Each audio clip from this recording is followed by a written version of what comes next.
Salams and welcome. Thank you for joining me in episode number 334 of the Afrikaans translation of the Holy Quran. En ons is nou besig met die Heilige Quran by Imam M.A. Baker. A'udhu billahi minash shaitani rajim. Bismillahir Rahmanir Rahim. In the name of Allah, most gracious, most merciful. In die naam van Allah, die barmhartige, die genadige. 334 Hoofstuk 25, the criterion, Surah 25, Al-Furqan, the criterion between wrong and right. Afdeling 4 van hoofstuk nummer 25. 'n les uit die lot van vroegere volke. En voorwaar, ons het aan Moses die boek gegee, en ons het sy broer Aaron vir hom as 'n helper aangestel. Toe het ons gesê, gaan julle albei na die volk wat ons tekens verloon het. Daarna het ons die volk met 'n vreeslike verwoesting vernietig.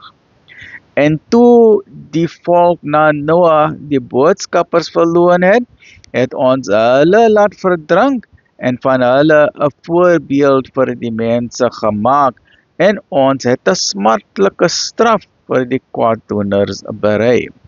En so ook Ad en Tamud en die volk van Raas en baie ander geslagte tussen hulle. En aan iedereen van hulle het ons voorbeelde gegee en iedereen het ons met 'n vreeslike verwoesting vernietig. En hulle gaan inderdaad by 'n stad verby, waar 'n bose reën geval het. Sien hulle dit dan nie? Nee, hulle verwag die weeropstandiging nie. En wanneer hulle u sien, dryf hulle die spot met u. Is dit hy vir wie Allah as 'n boodskapper gestuur het? Inderdaad het hy ons byna van ons gode laat afdwaal. Was dit nie dat ons so geheg aan hulle was nie, maar hulle sal weldra te wete kom, wanneer hulle die straf bemerk, wie die verste van die regte pad afgedwaal het.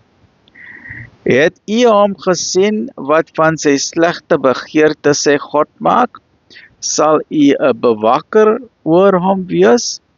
Of dink u dat die meeste van hulle hoor of verstaan? Hulle is soos vee. Nee, hulle het nog verder van die pad afgedwaal. Dit is 334, 335, chapter 25. Join me in the next episode, which is episode number 335 van die Heilige Quran. Lekker bly, alhamdulillah.